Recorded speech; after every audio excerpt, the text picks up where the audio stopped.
Bonjour à tous, dans cette nouvelle vidéo je vais vous donner en détail la correction du 9 page 80. Alors qu'est-ce qu'il fallait faire? Exprimer les équations suivantes sous la forme ax au carré plus bx plus c égale 0. Est-ce que dans les 4 équations qui sont dans l'énoncé, g égale à 0 à chaque fois? Non, dans la première je trouve 2, dans la deuxième je trouve moins x au carré, dans la troisième j'ai moins 5x et ensuite j'ai 3x au carré moins 2x. Donc, il faut que je me débrouille pour avoir 0. On va faire en mathématiques ce qu'on appelle transposer.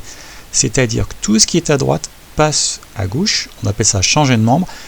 Mais je fais cette opération en changeant les signes. Le plus 2 se transforme en moins 2. Le moins x au carré en x au carré. Et par exemple pour la dernière, 3x au carré moins 2x en moins 3x au carré plus 2x. Maintenant, est-ce que je suis dans la forme ax au carré plus bx plus c? C'est-à-dire, est-ce que j'ai bien le x au carré en premier, suivi d'un x?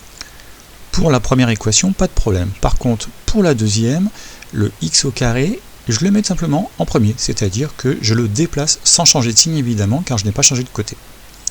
Pour l'équation 3, attention, il y a une simplification à faire. Moins 2x au carré, j'y touche pas. Par contre, 2x plus 5x me donne 7x.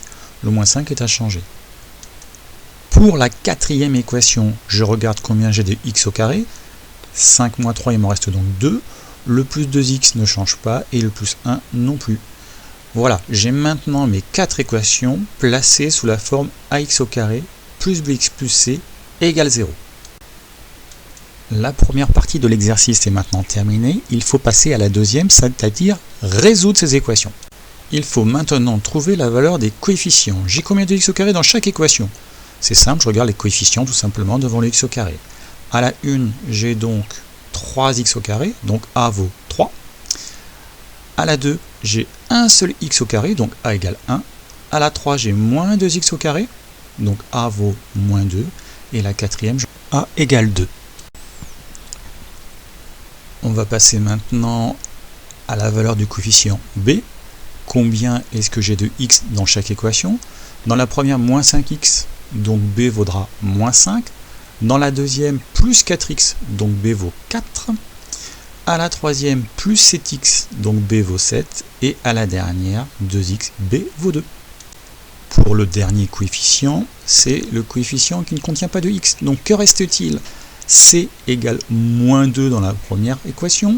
C égale moins 5 dans la deuxième, dans la troisième j'ai encore moins 5 et dans la dernière j'ai c égale plus 1.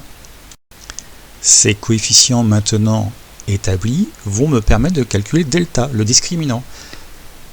Je vous rappelle la formule que le calcul du discriminant se calcule par b carré moins 4ac.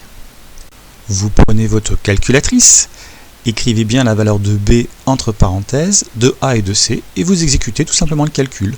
Donc dans la première équation, ça fait moins 5 au carré, moins 4 facteur de 3, facteur de moins 2, ça donne 49. Le calcul est identique dans les 3 autres équations. Faites juste attention à ne pas oublier un signe moins. Le reste, la calculatrice travaille pour vous. Appuyez sur pause si vous pensez que les calculs vont trop vite. Que fait-on lorsqu'on connaît maintenant la valeur de delta? Eh bien, nous avons vu dans notre cours que si delta était positif, on a deux solutions qui sont dans l'ordre que vous voulez.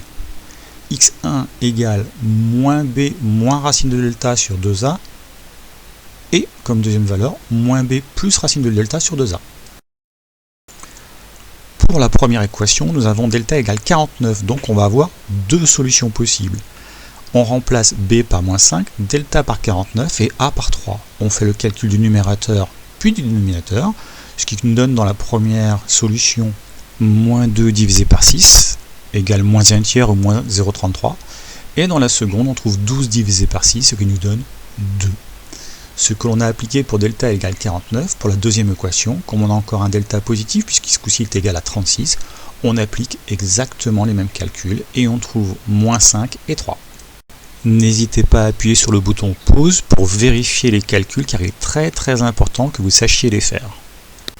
Pour la troisième équation, on a delta égale 9. On est encore dans la situation où nous avons deux solutions à calculer. On utilise les mêmes formules pour x1 et pour x2. Et ce coup-ci, on trouve 2,5 et 1. Pour la dernière équation, nous avons un delta qui est négatif. Il vaut moins 4. Et d'après notre cours, lorsque nous avons un delta négatif, nous n'avons tout simplement pas de solution à calculer. Voilà.